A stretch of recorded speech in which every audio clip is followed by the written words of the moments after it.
On April 15th, 2012, James and a couple of his buddies were walking toward the finish line of the very famous Boston Marathon when a bomb went off.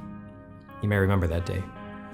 James and all of his buddies were injured very seriously. 3 of his buddies lost a leg that day. James ended up in the hospital for a very long time, had to go through many different surgeries and a very lengthy rehabilitation. James admitted that he had a very long stretch when he just did not see, he didn't feel that he would ever see or feel anything good ever again in life. He was pretty down in the dumps. And he's not the only person who can ever feel that way. You know, a lot of people died that day at the Boston Marathon, and moving on from the death of someone you love can be a difficult, if not impossible, recovery for anyone.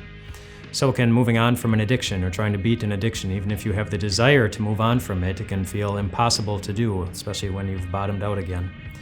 A bad marriage can be difficult to find joy in, never mind one where adultery has happened. Or maybe somebody that you love is going the wrong way in life, and so far nothing you've said, nothing you've done has been able to turn things around. Or maybe you're just, in some way, you're looking for one ray of hope in your life, but it doesn't seem to be coming.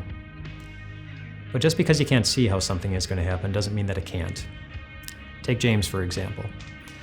When James was in the hospital, there was a nurse named Krista who was assigned to care for him, and James started to like Krista. He started to hope that he would spend a little bit more time with her, and he began to look for opportunities to talk with her, and they talked a little bit more, and eventually James started hoping that maybe something good would come from this very bad thing that had happened to him, and eventually Krista hoped the same thing.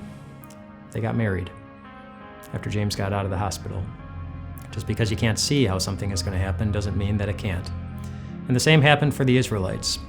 As they were running away from Egypt, the Egyptian army was behind them, and the big body of water was in front of them. They couldn't see a way forward. They couldn't see a way forward in life.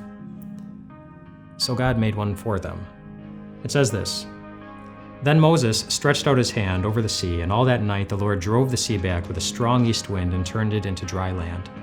The waters were divided, and the Israelites went through the sea on dry ground, with a wall of water on their right and on their left."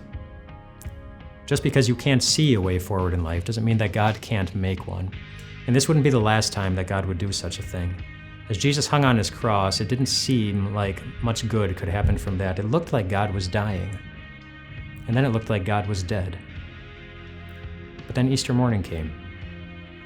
And God gave you the right to walk through life fully expecting that there is nothing in all creation that is going to stop God from moving you forward and winning in the end. One of the passions of Time of Grace is to reach people by whatever means possible.